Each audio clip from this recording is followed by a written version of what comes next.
Graças e paz, irmãos. É um prazer estar com vocês nesse dia para o nosso estudo bíblico. Meu nome é Everton de Oliveira Braga. Eu sou membro da Igreja Evangélica Fluminense. Tenho como pastor o pastor Paulo Leite. E hoje eu fiquei incumbido aí de trazer o estudo bíblico. É um prazer.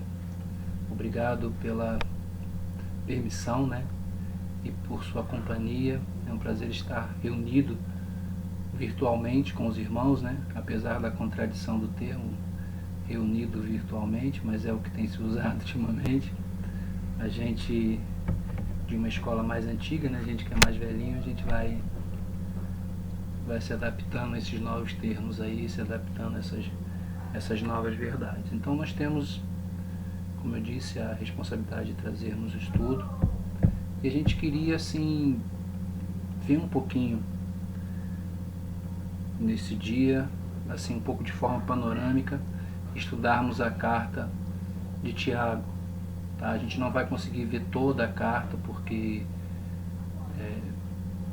não teríamos tempo, né, para pegar abordar todos os assuntos que a carta trata nesses 60 minutos, 50 minutos aí que nós vamos estar juntos, mas a gente queria estudar um pouquinho, né, de forma panorâmica, ver autor, propósito, né, quando escreveu, mas focar em dois temas que Tiago trabalha em sua carta e que eu creio ser muito pertinentes para a gente nessa época, né, em que vivemos uma época de instabilidade política, mundial, nacional.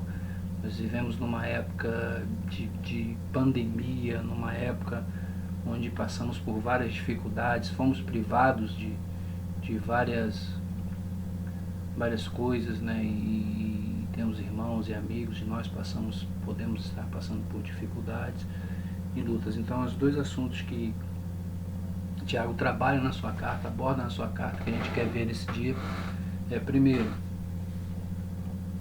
como lidar durante as provações, tá? Saber, entender que o cristão passa por dificuldades. Tiago trabalha isso. Tiago trabalha essa questão das provas, né? Da dificuldade. Logo no capítulo 1 ele fala isso, no versículo 2 ao versículo 4. Depois ele fala isso de novo no versículo do 12 em diante. Ele vem tratar isso e tratarmos um pouquinho da fé, né? Essa crise que deu, muitos acreditavam que havia uma crise entre o Tiago e o Paulo sobre a questão da fé. As obras salvam, as obras não salvam, e é salvação só pela fé, salvação pelas obras, e a gente vai ver um pouquinho que Tiago fala sobre isso aí. Então são esses dois temas que nós queríamos estudar um pouquinho no dia de hoje. Primeiro a gente precisa entender quem escreveu essa carta, tá? Qual foi o Tiago que escreveu essa carta. Nós temos alguns Tiagos, por assim dizer, no Novo Testamento, mas é um consenso, tá? Que quem escreveu essa carta foi o Tiago, que é irmão de Jesus, né? O meio-irmão de Jesus, que fala da Mateus 13:55, fala dessa paternidade, né? Quando Jesus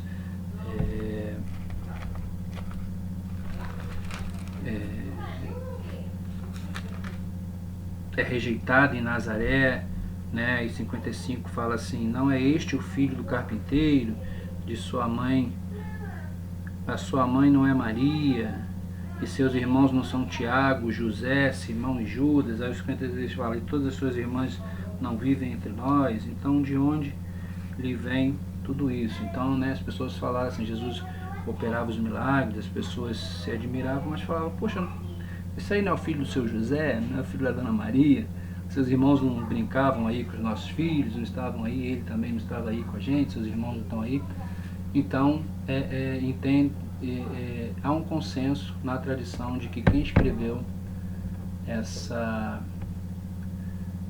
carta foi Tiago, irmão de Jesus. Ele era líder da igreja, um dos líderes da igreja em Jerusalém, né? Nós vemos isso em Atos 15. Os irmãos lembram quando houve aquele concílio, né, que os irmãos foram até Antioquia, aí falaram da circuncisão, tinha que circuncidar, não tinha que circuncidar, e Paulo e Barnabé, né, discutem com eles, dizem que, poxa, mas não precisa circuncidar, mas tem que circuncidar, né? Então, assim,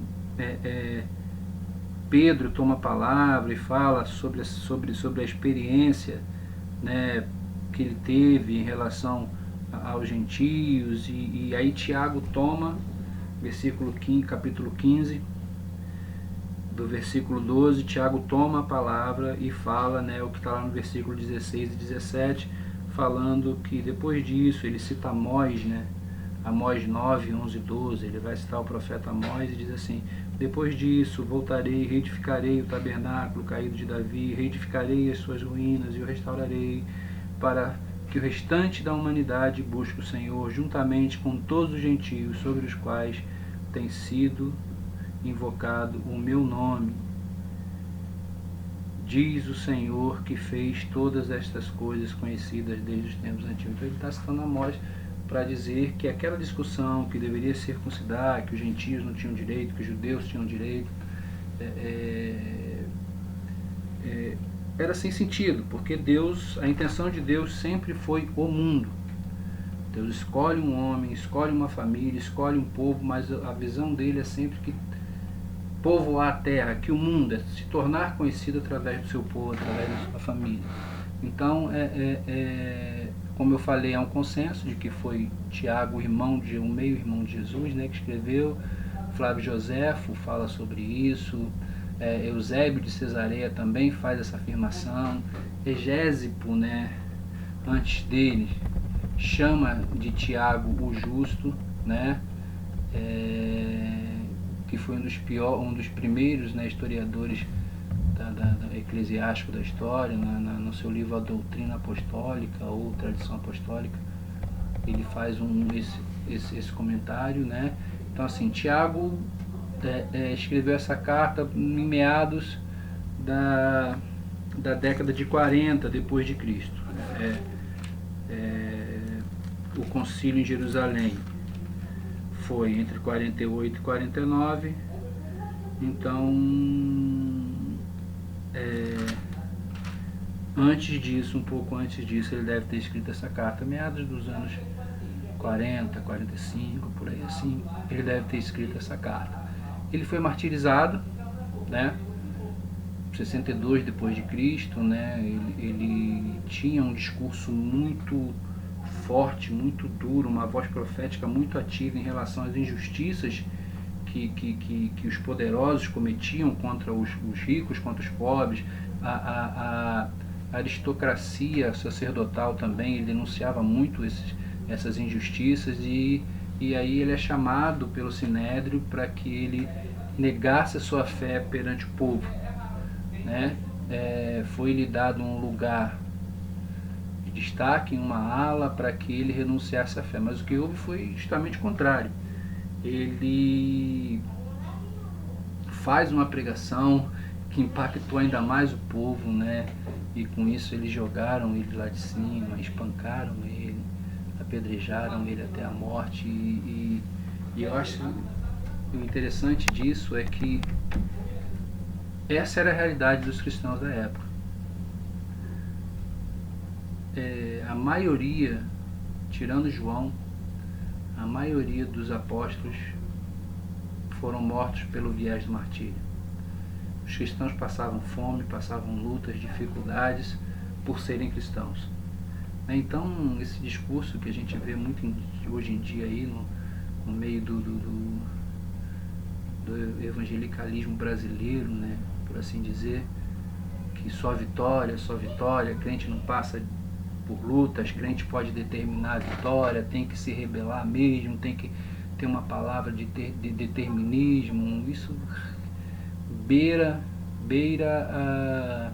a imbecilidade. É quase uma imbecilidade, porque os cristãos da época passaram dificuldade, passavam lutas por serem cristãos. Então tem uma frase que eu gosto muito, que é: do jeito que Deus trata os seus amigos, não é de se estranhar que ele tenha muitos inimigos, né? Então, assim, quando Tiago ele denunciava essas injustiças, né? E foi interessante que isso se deu justamente na época que Festo morreu. Festo é que governava o distrito da Judéia. E com a morte dele, ela ficou sem governo, né? Então, assim, César manda Albino para lá, né, a fim de substituí-lo, mas com a demora o distrito vira meio uma terra de ninguém, porque não tem ninguém governando. Aí Anano, que era o sumo sacerdote,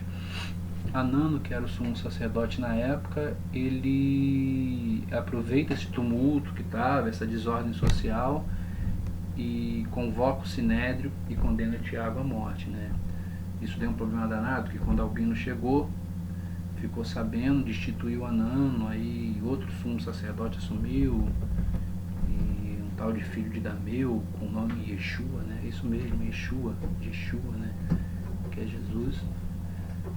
Egésimo relata isso, né? Como eu disse no seu livro A Tradição Apostólica. O tema central da carta gira em torno desse desenvolvimento da vida cristã, o seu nascimento, o seu crescimento, a sua maturidade como cristão. Ele vem tratar desses detalhes. Então, por que ele escreve a carta? Ele escreve porque os cristãos da época, ele fala assim no capítulo 2, né? Perdão, no capítulo 1,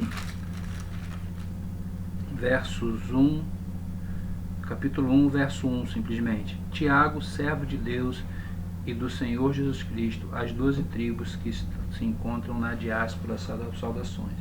Então ele vem escrever por conta desses irmãos que estão em dificuldade, passando por provações, estavam sendo tentados a pecar, né? Alguns crentes estavam sendo humilhados pelos ricos, alguns membros estavam buscando posição de liderança na igreja. Hoje em dia isso não acontece. Acontecia muito naquela época, né? Mas hoje em dia não acontece isso, né? Alguns crentes estavam falhando em viver aquilo que pregavam, quer dizer, a vida deles era diferente do discurso. Também não vemos isso hoje. Eu acho que é interessante, né? Quando as pessoas dizem que nós temos que voltar a ser como a igreja primitiva. Não sei, né? Não sei se é isso que é o que está faltando realmente na igreja contemporânea, não. Mas alguns crentes já estavam vivendo de forma mundana mesmo, outros não conseguiam, né, dominar a língua, falava demais, eram iracundos e falava mesmo. Sabe aquela pessoa que diz assim: não, eu falo mesmo, não, eu não tenho papas na língua mesmo, não, eu falo mesmo. Eu sou uma pessoa sincera, honesta, eu não sou falso, não. Não, na verdade a pessoa não é honesta, nem é sincera, a pessoa é grossa, é ignorante, só isso. Mas acha que é sincera demais, né? Acha que é sincera demais, falta um pouquinho de misericórdia. Verdade sem amor também é pecado. Então, outros estavam se afastando do Senhor e havia alguns crentes que estavam vivendo guerras uns contra os outros, né? Se mordendo e vivendo situações de aflição. Então, como eu falei, nós queremos ver dois aspectos da carta de Tiago que a gente quer focar nesse dia, para que a gente possa entender um pouquinho daquilo, aprender um pouquinho daquilo que essa carta, que tem assuntos tão importantes para a nossa vida, para o nosso desenvolvimento, que ela tem a falar conosco. Assim, o primeiro começa na questão das provações, das dificuldades do dia, das lutas pelas quais nós passamos. Não estamos isentos a ela. E eu queria que você lesse comigo o capítulo 1, verso 2 a 4. Diz assim: meus irmãos, tenham por motivo de grande alegria o fato de passarem por várias provações, sabendo que a provação da fé que vocês têm produz perseverança. Ora, a perseverança deve ter ação completa, para que sejam perfeitos e íntegros, sem que lhes falte nada. Então ele vem trabalhar uma realidade que da nossa vida, tá? E um fato que era realidade, era constante na vida dos irmãos da época. A gente precisa entender que ser cristão nessa época era você assinar o seu atestado de óbito. Era você mesmo assinar aquilo que como eu falei, ter um atestado de óbito assinado por você mesmo. Cristãos eram expulsos de casa porque se assumiam como cristãos, passavam dificuldades, tinham eram privados de seus direitos, né? Paulo, quando fala sobre isso aos Romanos, capítulo 8, Paulo fala dos sofrimentos dos irmãos naquela época, coisas que eram certas, não era possibilidade. Capítulo 8, versículo 18, diz assim: porque para mim tenho por certo que os sofrimentos do tempo presente não podem ser comparados à glória que há de ser revelada em nós. A ardente expectativa da criação aguarda a revelação dos filhos de Deus, pois a criação está sujeita não por sua própria vontade. E no versículo 31 ele diz assim: que diremos então à vista dessas coisas? O que diremos à vista dessas dificuldades que nós temos? Se Deus é por nós, quem é contra nós? Quem não poupou o seu próprio filho, mas por todos nós entregou, será que não nos dará graciosamente com ele todas as coisas? Quem intentará contra a acusação contra os eleitos de Deus? E no 35 ele fala: quem nos separará do amor de Cristo? Será a tribulação, a angústia, ou a perseguição, ou a fome, ou a nudez, ou o perigo, ou a espada? Como está escrito: por amor de ti somos entregues à morte continuamente, fomos considerados como ovelha para o matadouro. Eram coisas certas na vida do crente daquela época. Não era uma possibilidade, era uma certeza. Era uma certeza. Tribulação, angústia, perseguição, fome, nudez, perigo de espada. Os cristãos eram condenados à morte daquela época. Então nós precisamos entender, hoje como cristãos, parar de ter uma ideia errada e pensar de que a gente está como turista, que nós somos turistas, que estamos na verdade em uma viagem de férias. Quando acabar o cruzeiro a gente volta para casa. Não, nós estamos em um campo de batalha. Jesus foi bem claro com a gente sobre isso. Jesus não nos enganou.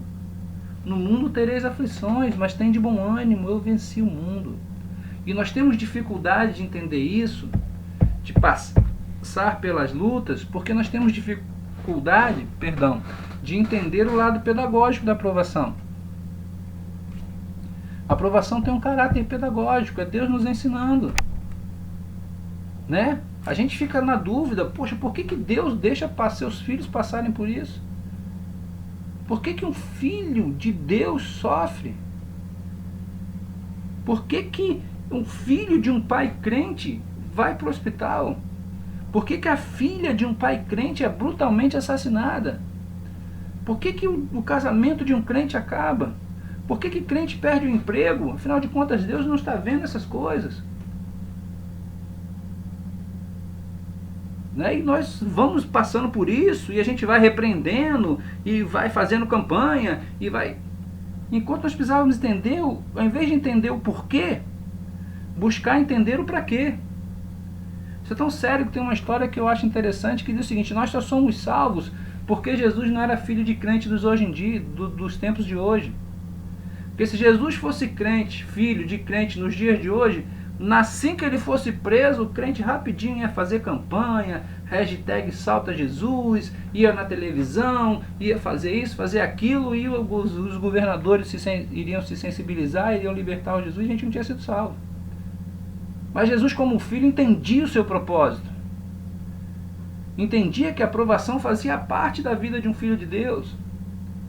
Ele entendia esse lado pedagógico. E quais as duas características muito marcantes numa aprovação? Primeiro, a aprovação serve para Deus trabalhar em nós. É Deus trabalhando em nós, é Deus forjando em nós o caráter de Cristo. Paulo fala isso porque todas as coisas cooperam para o bem daqueles que amam a Deus, que são chamados segundo o seu propósito. E os que de antemão conheceu, esse também predestinou para serem a imagem do seu Filho. Ou seja, todas as coisas cooperam para o seu bem, não quer dizer que só vai acontecer coisa boa, ou seja, todas as coisas, tudo inclui, todas inclui tudo e não exclui coisa alguma. Então, a gente precisa entender, a primeira coisa que a gente precisa entender sobre a aprovação, que a aprovação é Deus forjando em nós o caráter de Cristo. O verso 4 do capítulo 1 fala isso. Ora, a perseverança deve ter ação completa para que vocês sejam perfeitos e íntegros, sem que nada lhes falte. O 12 fala, bem-aventurado é aquele que suporta com perseverança a aprovação, porque depois de ter sido aprovado, receberá a coroa da vida, o qual o Senhor prometeu aos que o amam. Então a aprovação, a tribulação, tem como um dos seus propósitos forjar em nós o caráter de Cristo. É Deus nos amassando, Deus espremendo, Deus tirando tudo que for palha, tudo que for pó, tudo que for de carne, tudo que for eu, é Deus tirando para que eu fique cada vez mais parecido com Jesus. A aprovação tem esse propósito. Não é crueldade de Deus, não é descaso de Deus, mas é um pai cuidando do seu filho, porque para nos deixar cada vez mais parecidos, nós fomos predestinados para isso, para sermos parecidos à imagem de Jesus. E Deus vai espremendo, vai tirando, não se preocupa, não vai te matar, vai te fortalecer. Deus fortalecendo a musculatura da tua alma, forjando em você o caráter de Cristo. Tudo que for palha vai sair, no final vai ficar só o fruto, só o que se aproveita. Essa é a primeira característica da aprovação, forjar em nós o caráter de Cristo. Precisamos entender isso. Deus está forjando em nós o caráter de Cristo através das provações. Ele sabe o que você está passando porque Ele sofreu, Ele foi homem de dores. Então você não está sozinho. Não precisa se desesperar nesse momento de luta.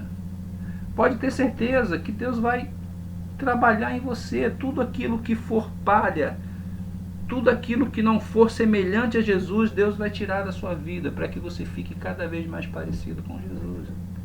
Esse é o primeiro aspecto da aprovação. A outra característica da aprovação tem a ver com uma oportunidade. Ou seja, a aprovação, a dificuldade é uma possibilidade, é uma oportunidade que Deus nos dá do nome dele ser glorificado através de nossas vidas. Ou seja, é a oportunidade que Deus te dá, de acordo com o comportamento que você tiver na aprovação, de que o nome dele seja glorificado. Imagina a cena comigo. Dois homens perdem o emprego. Um é cristão, o outro não. Esse que não é cristão se desespera. Mas o que eu vou fazer da minha vida? Como eu vou levar sustento para casa? O que eu vou fazer agora? Mas não dá, o que eu posso fazer? Não tem alternativas. Eu estou desempregado, acabou para mim, não tem mais chance.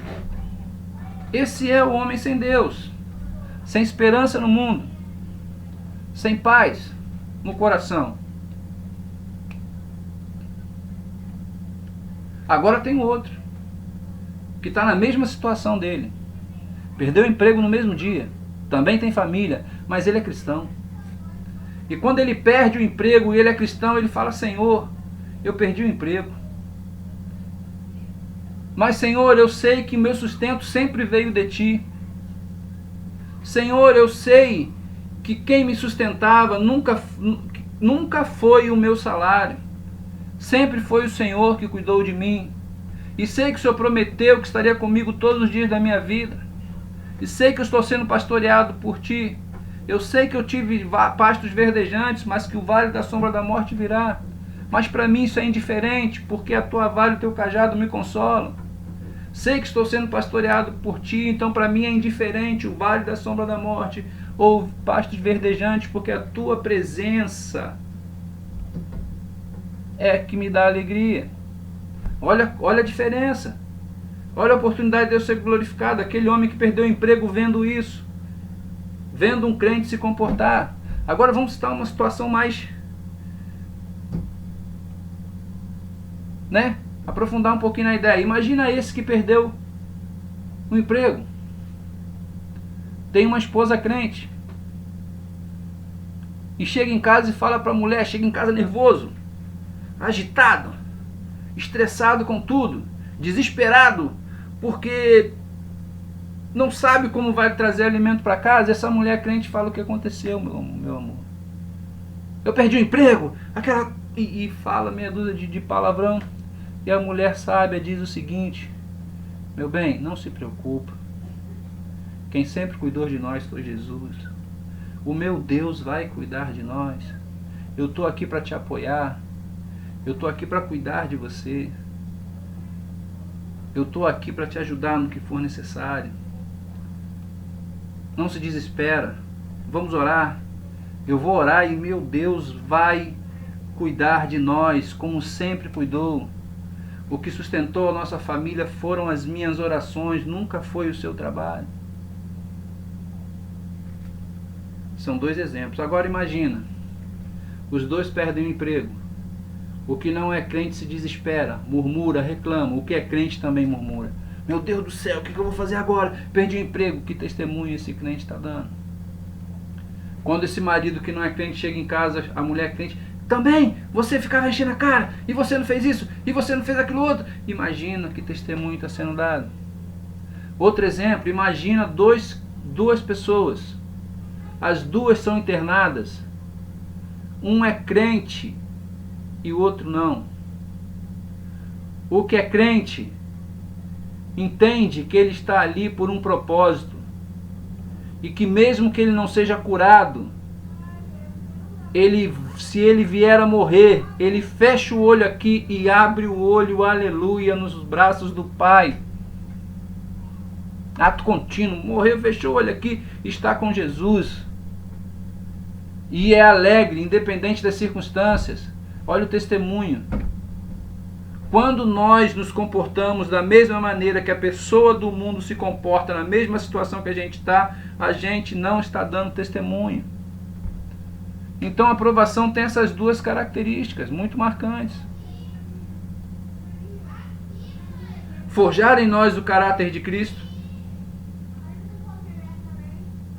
É Deus espremendo, Deus tirando tudo que é palha, Deus tirando todas as mazelas, todas as características do velho homem de nós,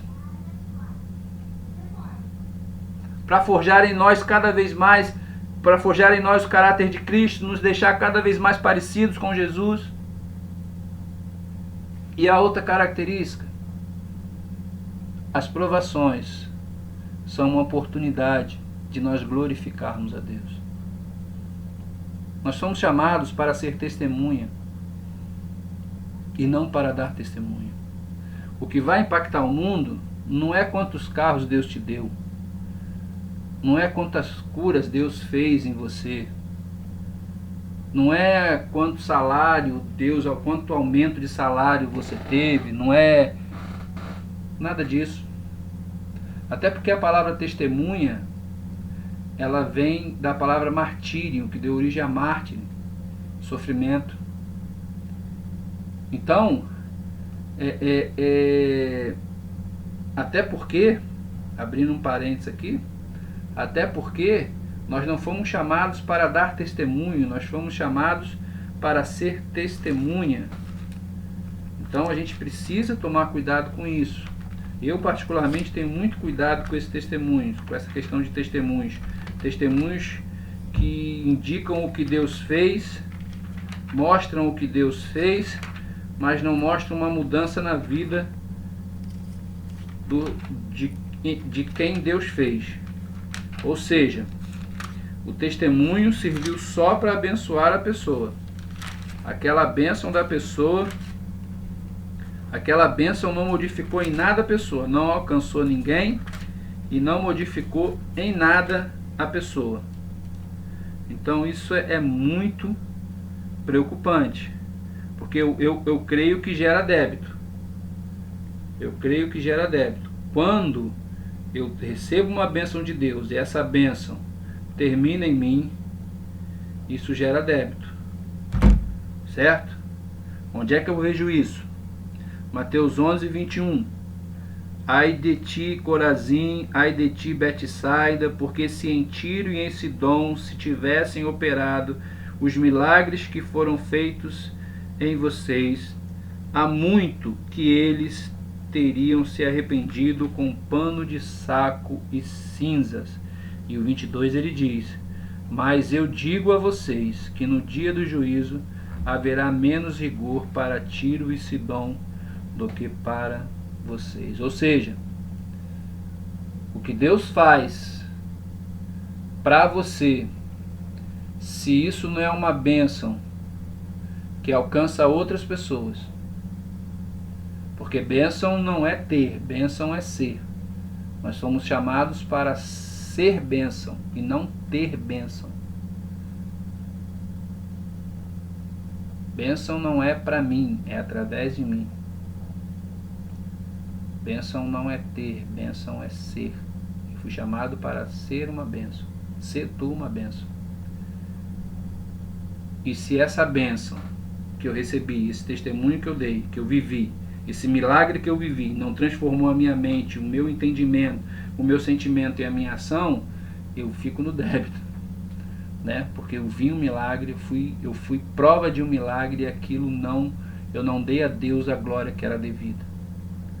Então a gente precisa tomar muito cuidado com esses testemunhos que não mudam em nada, que não alcançam ninguém, que não transformam a vida de ninguém, só a minha.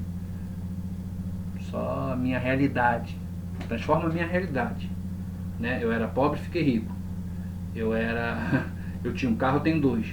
Eu estava doente, fui curado. Mas não muda quem eu sou, não muda meu entendimento e não gera em mim um amor por Deus de tal forma que eu queira que outras pessoas conheçam esse amor, e o amor que Deus manda que a gente tenha pelo próximo não é um amor de sentimento, é um amor de serviço. Fica mais complicado. Mas vamos fechar esse parênteses enorme aí que a gente criou e vamos voltar para o texto. Então, as provações têm esse caráter. Não é porque Deus não te ama, Deus está com você. Jesus Cristo não prometeu ausência de dores, prometeu presença constante. Jesus está com você durante essa prova, descansa no Senhor. Não permita que ela deforme você da condição de adorador para murmurador. Jesus está com você, Ele prometeu, Ele sofreu por você. Ele morreu na cruz do Calvário, sofreu uma morte terrível por amor a você, por amor a nós. Ele não nos abandonou. Ele não é um pastor que falou: salvei, morri vocês, agora se vira, fica aí na mão dos homens aí que quando eu voltar eu levo vocês. Não. Ele enviou o seu Espírito que habita dentro de você, habita dentro de nós, nos consola nos momentos de fraqueza, nos momentos de tristeza. Aleluia, louvado seja Deus, porque nós não estamos só no momento de dificuldade. E vamos ter por alegria o passar por tão grandes provações, porque é a oportunidade de o nosso Deus ser glorificado através da nossa vida. Então, o primeiro ponto que eu queria trabalhar hoje, que a gente queria ver hoje, é essa questão das provações, essas questões das dificuldades. Tá? Deus não perdeu o controle da nossa vida. Por mais dura que seja a batalha, Ele está com você. As provações são transitórias, né? Verso 9 a 11 fala sobre isso. Irmãos, de condição humilde, glorie-se na sua exaltação. As situações são transitórias. É possível ser alegre num momento de luta, de dor, de sofrimento. Não é só porque nós somos loucos, apesar que a Bíblia diz que nós somos loucos, não. Mas a nossa alegria, o nosso momento, a nossa paz, ela não vem da circunstância. Ela vem da presença constante do nosso Senhor Jesus Cristo. Por isso que nos alegramos também nas provações, ou durante elas. Não porque gostamos de sofrer, não, mas é porque sabemos que nunca vamos estar sozinhos, que Jesus está conosco todos os dias. Se você está passando por alguma dificuldade, por algum momento de dificuldade, descanse no Senhor. E se você está passando por algum momento de alegria, de paz, serenidade mais, aproveita, porque vai passar. Costuma ser espaços, costuma ser momentos bem curtos na vida do crente. Geralmente é uma batalha, porque esse mundo todo é contra nós. Esse mundo todo contra nós. Por que é contra nós? Porque a nossa vida tem um caráter profético. A vida do crente tem que ter um caráter profético de denúncia do pecado. Então o mundo não gosta, ataca a gente mesmo. Mas Cristo é conosco. E no final nós somos mais do que vencedores por aquele que nos amou. Aleluia. E a segunda coisa está no capítulo 2, do verso 14 ao 26. Esse eu queria ler com vocês, né? Que nós lêssemos juntos. Capítulo 14, do 12 ao 20, capítulo 2, do verso 14 ao 26. Meus irmãos, qual é o proveito se alguém disser que tem fé, mas não tiver obras? Será que essa fé pode salvá-lo? Se um irmão ou uma irmã tiverem com falta de roupa e necessitando do alimento diário, e um de vocês lhe disser: vão em paz, tratem de se aquecer e de se alimentar bem, mas não lhes dão o necessário para o corpo, qual é o proveito disso? Assim, também a fé, se não tiver obras, por si só é morta. Mas alguém dirá: você tem fé e eu tenho obras. Mostre-me essa sua fé sem obras, e eu com as obras lhe mostrarei a minha fé. Você crê que Deus é um só? Faz bem, faz muito bem. Até os demônios creem e tremem. Seu tolo, você quer ter a certeza de que a fé sem obras é inútil? Por acaso não foi pelas obras que Abraão, nosso pai, foi justificado, quando ofereceu o seu filho Isaque sobre o altar? Você percebe que a fé operava juntamente com as suas obras, e que foi pelas obras que a fé se consumou, e se cumpriu a Escritura, que diz: Abraão creu em Deus, e isso lhe foi imputado por justiça. E ele foi chamado amigo de Deus. Assim vocês percebem que uma pessoa é justificada pelas obras e não somente pela fé. De igual modo, será que não foi também pelas obras que a prostituta Raabe foi justificada quando acolheu os emissários e os fez partir por outro caminho? Porque assim como o corpo sem espírito é morto, assim também a fé sem obras é morta. Então, assim, como eu disse, isso já deu muita confusão, né, entre as pessoas, tal. Vamos dizer assim: poxa, então Tiago está entrando em contradição com Paulo. Paulo diz que a salvação é pela graça. Tiago está falando que é pelas obras. Ou é pelas obras ou é pela graça. É por fé ou é pelas obras. Então, não é esse o caso que está falando. Mas antes de a gente entrar propriamente no que Tiago disse, a gente queria esclarecer uma coisa, deixar uma coisa bem clara aqui. Que de repente isso pode estar te afligindo, e a gente vê muito isso, infelizmente, de uma forma muito constante em algumas igrejas, principalmente nas neopentecostais. Para a salvação, Para a salvação basta a fé em Cristo Jesus. Somos salvos pela graça. Para a salvação basta a fé em Cristo Jesus. Vou repetir a terceira vez. Para a salvação basta a fé em Cristo Jesus. Tudo o que eu acrescento à fé em Cristo Jesus para a salvação é pecado. Jesus e um copo d'água, pecado. Jesus e o sal grosso, pecado. Jesus e arruda na orelha, pecado. Jesus e tacinha disso, é pecado. Jesus e azeite daquilo, é pecado. Tudo que eu acrescento à fé em Cristo Jesus para a salvação é pecado. Efésios é bem claro sobre isso. Efésios 2:8. Vamos ver o que Efésios 2:8 diz?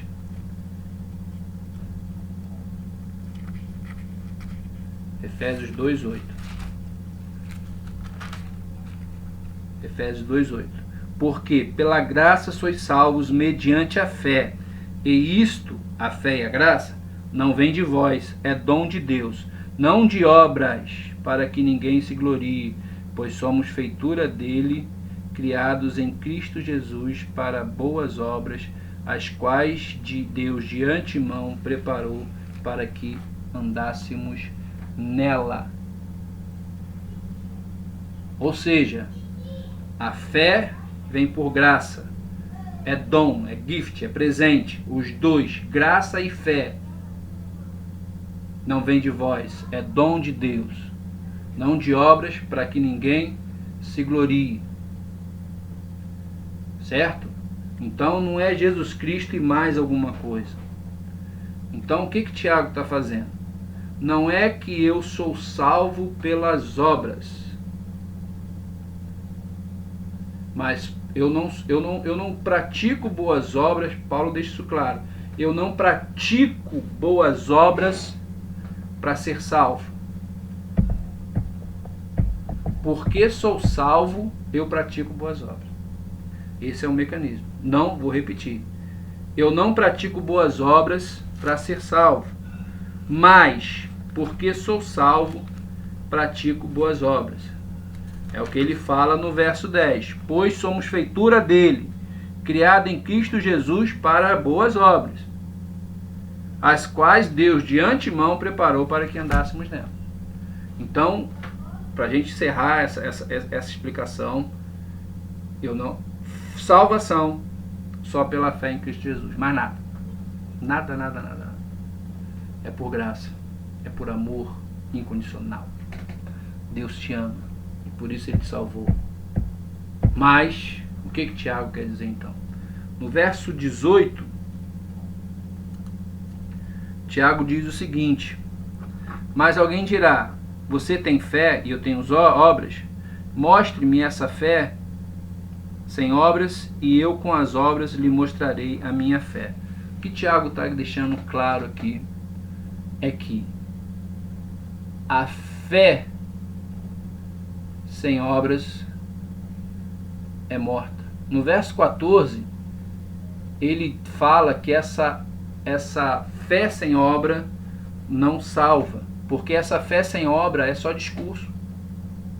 O que Tiago está querendo dizer é que é aquilo que eu falei lá no começo, né, de que os irmãos estavam vivendo, tendo um discurso diferente da prática, né, estavam falhando em viver aquilo que pregavam. Os irmãos pregavam uma coisa e não viviam aquilo que pregavam, lembra disso?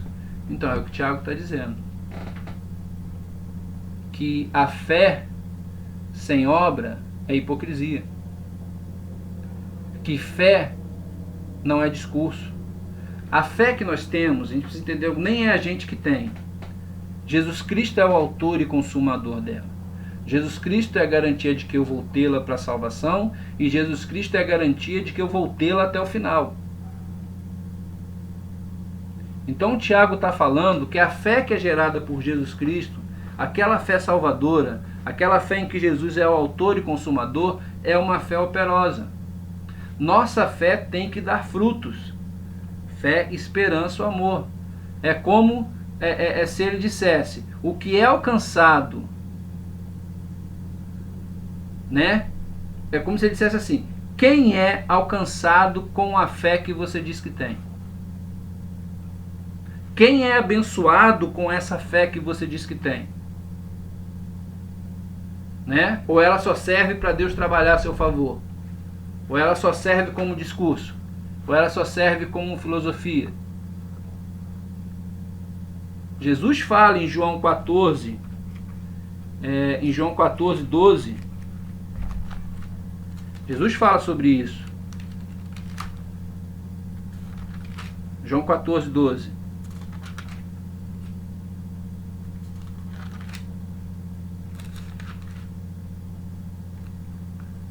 Diz assim, em verdade, lhes digo, que aquele que crê em mim fará também as obras que eu faço, e outras maiores fará, porque eu vou para junto do Pai. Ou seja, você tem fé,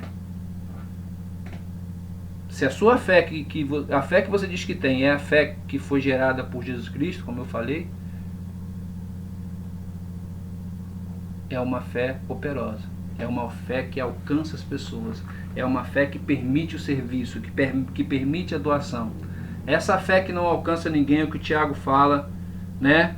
Se você vê no versículo 15, se um irmão ou uma irmã estiver com falta de roupa, necessitando alimento diário, e um de vocês lhe disser, vão em paz, tratem de se aquecer e de se alimentar bem, mas não lhes dão o necessário para o corpo, qual é o proveito disso? Era como se alguém fosse até você e você soubesse da dificuldade de alguém, e você falasse, eu vou orar por essa pessoa. Orar é o primeiro passo.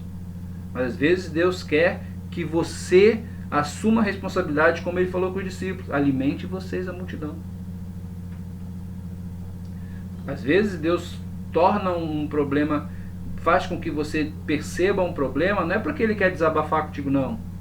É para que você tome a postura de filho e assuma a responsabilidade da solução desse problema.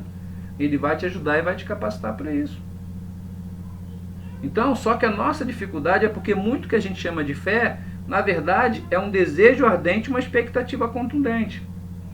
A gente quer muito uma coisa e projeta esse desejo em cima de alguém que a gente acha que tem capacidade para resolver. Então, eu canto direito, eu oro direito, eu me visto da maneira correta, eu falo um dialeto correto, eu vou todo dia no mesmo lugar e vou lá, balanço minha cabeça e canto uns aleluia, glória a Deus, e pronto, agora Deus é obrigado a me atender. Isso não é fé. Isso não é fé, isso é crença. Isso é religiosidade. O que Tiago está querendo dizer é que a fé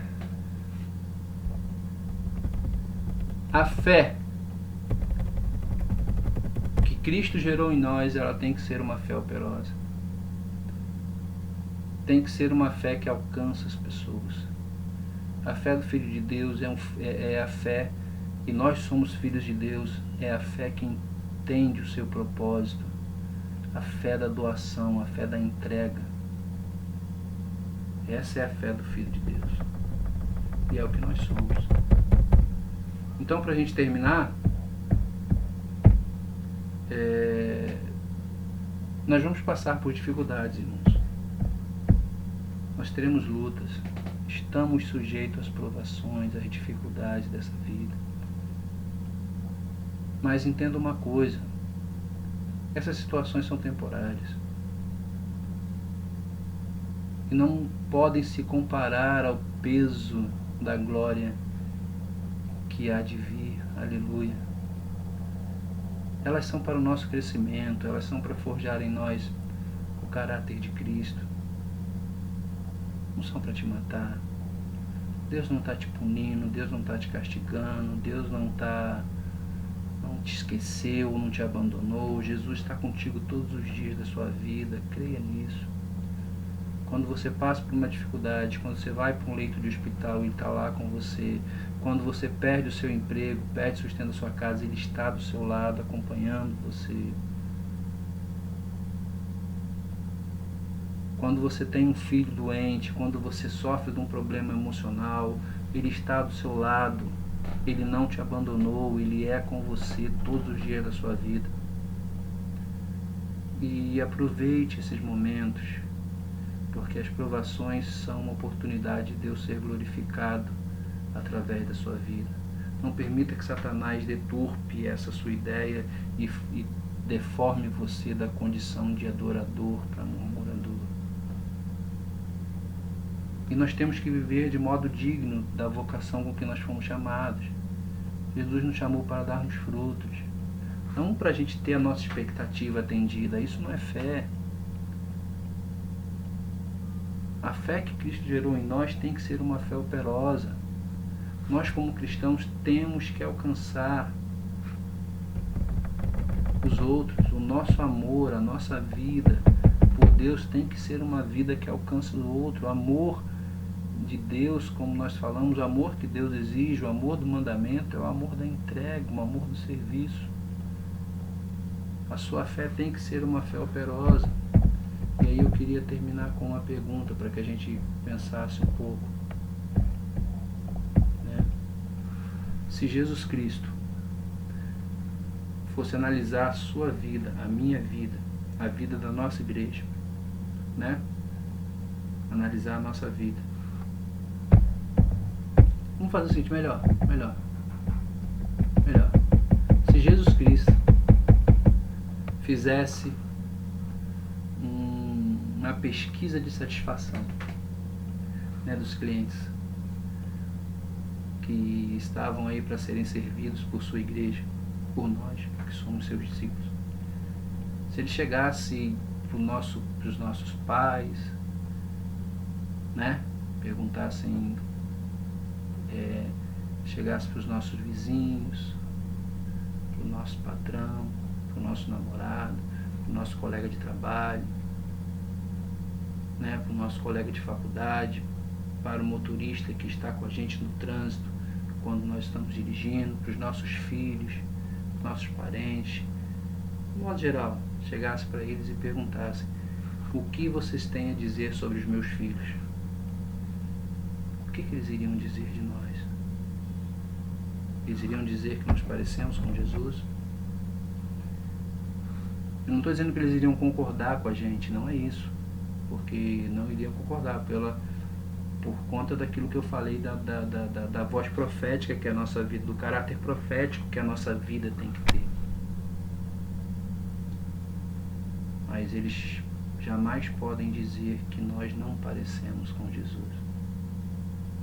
Que nós possamos cada vez mais lutar isso, que a nossa fé, lutar por isso, que a nossa fé nos deixe cada vez mais parecido com Jesus, que seja uma fé operosa e não uma fé egoísta, uma fé que só quer receber, que as bênçãos sempre terminam em nós. A fé é sempre para tirar alguma coisa de Deus, a fé é sempre para que Deus faça alguma coisa no favor. A fé nunca é a fé da entrega, a fé do serviço. Deus nos ama, isso de maneira incondicional, que possamos também mostrar amor por Ele, entendendo que